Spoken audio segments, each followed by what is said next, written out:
again, everybody, and welcome into Gamecock Central Radio Basketball Report today. Emerson Phillips with Gamecock great Joe Rhett. Joe, happy holidays, Merry Christmas. Hope you're doing well, man. How you been? I am doing great, man. Happy holidays to you as well, man. I'm getting excited with coming up to the not the preseason, but the SEC schedule. We'll get to see, where this team is really at. This preseason will be over with, and hopefully we can get excited about this basketball team now that football season is about to wrap up. Yeah, a lot of excitement surrounding Gamecock basketball with the Final Four trip a year ago, but obviously some key losses to the roster with Sindarius Thornwell and Dwayne Otis and P.J. Dozier moving on. So we knew that Frank Martin would have some very important pieces to replace this year and a bit of a new identity for Gamecock basketball here in 2017-18. So, Joe, let's recap the season to this point.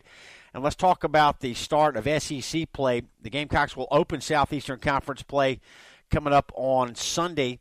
The Gamecocks play at Ole Miss in the first Southeastern Conference game of the season. That'll be a 6 o'clock tip on ESPN2. So, Joe, the Gamecocks are 9-3, 12 games already in the books here in this new season. And, we talked about some graduate transfers being brought in and a host of freshmen coming in to try to help this ball club this year as well. And that was the real question coming into the year is, who's going to be providing the leadership this year with Thornwell gone. Thornwell, the top scorer in the NCAA tournament last year. And where would the Gamecocks turn, first of all, for scoring, but also for leadership? And through 12 games, Joe, I think, we've seen a Gamecock team that still has some talent. Chris Silva has been good. He's been one of the leaders of the team, and he's a force every night out for the Gamecocks, but he can't do it alone, Joe. So let's talk about those two factors to this point, leadership and scoring punch. What do you see Frank Martin doing through 12 games? Do you feel like the Gamecocks are starting to find an identity, or is Frank Martin still searching for that, Joe? Well, good question. I think he's still searching right now. I don't know if he would admit that, but from my eyes, from my eyeballs, I think we're still searching. Like you said, right now we're 9-3, and if you told me that we lost all those guys, we lost the player of the year in the SEC, we lost to P.J. Dozier, we lost to Dwayne Otis, and to be at this point and say that we're 9-3 with this roster that we have, I'm certainly, somewhat surprised and happy about that, to be 9-3. But on the flip side, the schedule hasn't been as tough as it has been in the past due to, so many unknowns to this team. But that's what, that's the way the thing falls sometimes. We lost a great kid. We thought PJ would come back to be the leader, to be the alpha dog of this team. But it didn't work out that way. So Frank had to go another route by bringing in some transfers. So I think that's it's going to definitely have to lead this team because they've been there. They've been through the front. They've been through big games. And they are the guys that, when times are getting tough, when the defensive pressure from other teams, put that pressure on us. Those are the guys, we talking about Frank Booker, Wesley Myers, those fifth-year transfers. Those are the guys that's going to really, really need to step up. And, we got some young guys in there when you're talking about Justin Minaya and Felipe Haas and those guys. They're true freshmen, and they're going to have their ups and downs. They're going to have their moments when you don't see them shine. You don't have moments where you see them come out there playing extremely well. Then you're going to have some time where they hit that wall when they're not used to the especially coming in the SEC play where those guys the defensive pressure is so tremendously tough in that conference, especially on the road. They hadn't been in that atmosphere. So you're going to see some ups and downs, and hopefully this fifth-year transfers will step up along with Chris Silva. Like you said, he is actually the face of this program right now, and he's still, becoming his own. He's a junior now, and it's a difficult transformation for him because it's somewhat of the language barrier, but a lot of times you don't want that big guy sometimes to be the leader. Most times big guys are leader by example, but normally leadership usually comes from the point guard because they're normally an extension of the head coach. And I think that's an area where we're struggling at as who is that true point guard, who is that leader, who's that guard that we can rely on to set the offense when times are tough, who's that guy that's going to get this team an easy basket or get it to the right player at the right time.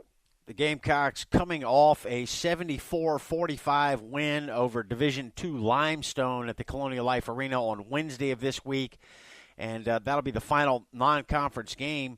before the start of SEC play against South Carolina and Ole Miss coming up to open the SEC slate this Sunday at 6 o'clock on ESPN2. The Gamecocks traveling to Oxford, Mississippi. So, Joe, in this Limestone game, a career-high 16 points for David Beatty, the freshman from Philadelphia. He shot 6 of 11 and 1 of 3 from downtown, 16 points in 22 minutes for Beatty, who was shaken up in the Gamecocks' previous game. 8 days prior, the Gamecocks lost at Clemson, and Beatty suffered a knee injury in that ball game, and we weren't sure what his status would be. So it was good to see him after the 8-day break come back and play well against Limestone. But clearly Limestone, a team the Gamecocks had to beat and were expected to beat. They did so handily. And, Joe, I want to go back to the Clemson game back on the 19th of December and talk about that game, because that's the game that really raised some concerns for me. The Gamecocks, didn't shoot the ball well in the first half against the Tigers, but were only down 5 at halftime, but then really got run out of the gym in the second half, Joe. And it was two things that stood out to me in that ball game. Number one, the Gamecocks did not shoot it well.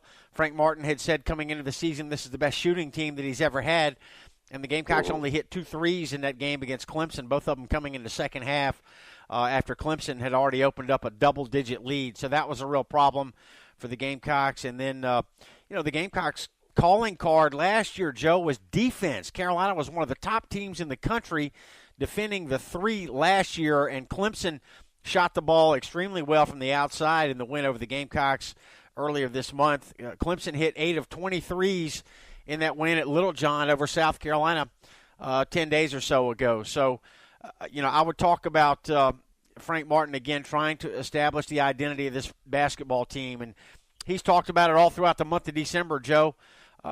The fact that this team is still he's trying to teach this team to play the way he wants them to play. He stated that the Gamecocks have got a problem.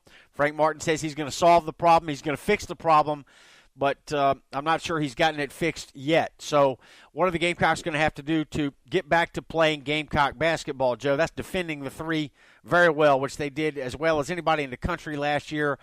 We haven't seen that every time out so far here in 2017-18. Well, part of the reason so many new faces, you don't have that second and third year guy that was in there that can relate to some of the guys that's been on the team already. So Frank is having to do a lot of coaching, within this team right now. And, going back to that Clemson game was a very tough game. We were close in the first half, didn't shoot the ball extremely well at all. And a lot of that was due to Clemson. Clemson was a very tough team. Brad Barnell is doing a tremendous job up there with his staff and with his team. And those guys play hard on defense. And by being at Clemson up there on the 19th, I'm not making excuses, but that was pretty much after our little fall of winter break, part of our winter break. They had exams and, they was just practicing a little bit. But Clemson was tough, and they made it very, very difficult for them. Their team is similar to what the Gamecocks were last year. They got a lot of juniors and seniors, the guys that have been through the fire. They know what to expect from Coach Brownell. They got the experience. They are a very, very tough team. So I expect that team to do pretty well. Bob Brownell, it's a good year for him. He needs to have a really good year, and those guys seem to be responding to this team. But the identity of this Gamecock team is still to be seen. I don't know. We always hung our hat on defense. We always knew that our defense was going to be that team to keep us in. But, these guys are still young. They're still trying to come in and trying to figure out Frank's system, and it's a difficult process for him. But I think they'll get there. Because, this team, we struggle scoring in the half court, so we're going to have to step it up on defense to get out and get some easy baskets for this team. Because in the half court, I think, sometimes we struggle right now. We don't have that true point guard that can break defenses down. You're going to see a lot of teams probably play us a lot of man-to-man because we're just not shooting the ball that well. And a lot of teams don't do that because we don't shoot well, and also to collapse the inside so Chris Silva won't dominate as well as he could, because it's just like almost like football, Emerson.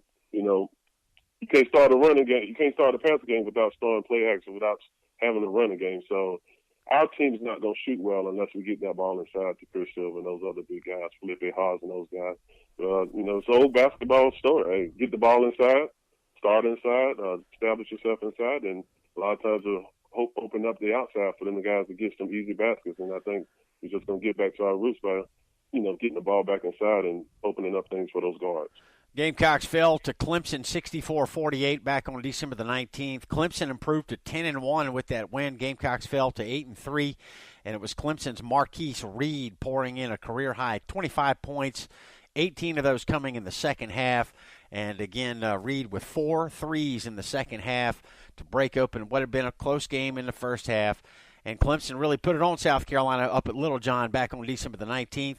So then the Gamecocks took 8 days off. They came back and beat Limestone on Wednesday behind a career-high 16 points from David Beatty. So South Carolina's 9-3 and ready to take on Ole Miss to open SEC play in a New Year's Eve ball game, 6 o'clock tip in Oxford, Mississippi. The game will be on ESPN2. Joe, let's talk about the SEC and what you've seen from the Southeastern Conference to this point. Ole Miss is 7-5 right now, and they are led by a kid who is from Columbia, South Carolina. Devontae Shuler played at Irmo High before going on to Oak Hill, and Devontae is a player that the Gamecocks were after. Played for Tim Whipple at Irmo High School and ended up signing with Ole Miss. Yes, he is a good kid. He's a guy that I've watched play several times throughout his time here at Irmo. Then, like you said, he transferred to Oak Hill and had a really good tenure there while he was there at Oak Hill. But you're talking about a kid that plays tremendously hard that we were after, and I thought he would fit the system. But I can't be happy for the kid to go to a guy like Andy Kinney, who is a great friend of Frank Martin, who they coached together back in the days. And Andy Kinney is one of the coaches that I think he has the longest tenureship in the SEC right now. But I'm somewhat surprised that they're 7-5 right now because what they got probably one of the leading scorers in the conference. That's Terrence Davis. I think he's averaging about 16.1 points right now. And if you ever keep up with an Ole Miss team, they always have great guard play. Andy gives those guys the green light down there. He put those guys in situations where they can get a lot of shots off, and they have a lot of confidence. And that's why I feel that Devontae Shuler will be a tremendous player in the SEC by playing with Andy Kennedy down there at Ole Miss, and he'll have a tremendous career. He's averaging about 9 points right now. That's really good for a freshman, and to play in that in Andy Kennedy's system down at Ole Miss.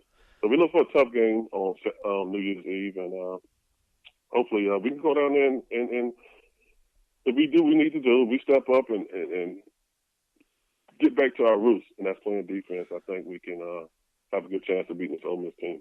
Ole Miss has won its last 2 ball games. They beat Bradley 82-59 last time out. Ole Miss was 5-5 at one point in the season with losses to Utah, San Diego State, Virginia Tech, Middle Tennessee, and Illinois State. Illinois State beat the Gamecocks earlier this year, so that's the one common opponent this season. So Ole Miss not exactly setting the world on fire right now at 7-5, but they have won their last 2, and like the Gamecocks, trying to use the non-conference portion of their schedule to find their identity and figure out what they're going to be all about this year. So 6 o'clock tip Sunday, New Year's Eve ball game for the Gamecocks and the Rebels on ESPN2.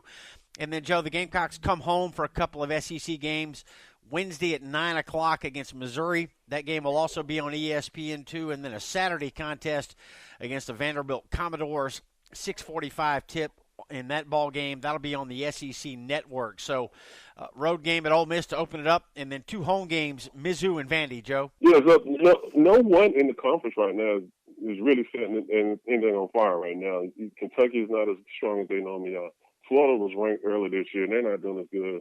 Alabama is the team that we projected preseason to do extremely well. They're not as doing as well as we thought, but you do have a Texas A&M team. They are doing really good. I think they're in the top 5 right now, if I'm not mistaken. So they're leading the SEC right now. It was still early. Now, as we get into the conference play, a lot of things change. If you get a win on the road in the SEC, in any conference, it's pretty tough. So this league is up for grabs. I don't think it's no one really dominating that like that. Knowing we have the Kentuckys and the Floridas that are heads over heels better than everybody in the SEC. But this year, there's a chance. And if we can go out and compete every night and just start making shots. We just have to start making shots and on a consistent basis. And if we could do that and get back to our hard-nosed defense that we normally do by applying tremendous ball pressure, getting out on the threes, getting in the passing lane, we have to get back to that to give ourselves a chance to compete in the SEC. I don't think the SEC is as strong as it was last year, as so far as I've seen this year. But hey, we got a chance to get in there. Anything can happen. We saw that last year. These guys really have to grow up really fast. And the freshmen, the transfer, they got to buy in the Frank system. Silver, they have to stay out of foul trouble. It's just a combination of everything. And if they can all find themselves and find their roles on this team, I think we can be okay. But it'll be tough, but we can be okay. All right, the Gamecocks SEC home opener Wednesday, January the 3rd against Missouri. Missouri's currently 10-3, 9 o'clock tip on ESPN2 with the CLA. And then Saturday, a week from Saturday, South Carolina and Vanderbilt, 6:45 Eastern tip on SEC Network. And Vanderbilt's the only team in the SEC right now that's under 500. They're 5-7 on the year. Then it'll be back-to-back road games for South Carolina at Bama and at Georgia. Bama is 8-4. Georgia's 9-2. And then the Gamecocks get the Kentucky Wildcats at home on January the 16th, and that will start an important 3-game stretch for the Gamecocks. Kentucky at home on the 16th, Tennessee at home on the 20th, and then at Florida on January the 24th. So, Joe, we're getting into SEC play here, and, if the Gamecocks are not sure what kind of ball club they're going to be in 2018, it's time to find out very quickly because we're getting into conference play, and it's about to be on. It is on, Emerson, and if they don't know their identity by now, we will know real soon. I think they have an idea where they're headed. Frank didn't say that for nothing. They're a tremendously good, one of the best shooting teams out there, and he's just trying to find the right pieces for them, put the right 5 out there for us as fans to see that. So I believe in him, and I believe that this team can turn it around. I mean, they're not really turning it around. They just need to play better, need to shoot the ball better. And if everything that Frank says, if Frank believes in this team, I think that we will have a good chance this year. So I'm excited. I'm excited about what's coming up. It's that time of year. Hopefully some of the football fans will start supporting this basketball team now that we're about to get in the SEC conference play, and our bowl game is on January 1st. Once that's over, everybody start migrating to basketball. So I definitely would be there supporting the team throughout the SEC conference when I'm off. So I'm excited. If I'm not there, I definitely will be watching. Yeah, got a Final Four banner hanging at the Colonial Life Arena now and a Women's National Championship banner. So great time to come on out and support Gamecock basketball. Joe, SEC play getting cranked up, man. We're going to be talking a lot more about it here on Gamecock Central Radio, and we appreciate your time today, man. Happy holidays again. Happy New Year, Joe. Happy holidays to you as well. Happy holidays to all the Gamecock fans, and look forward to another good year in basketball. All right. Gamecock. We'll get with Joe again real soon here on Gamecock Central Radio, and I'm Emerson Phillips. Thanks for being with us today to talk Gamecock basketball on Gamecock Central Radio.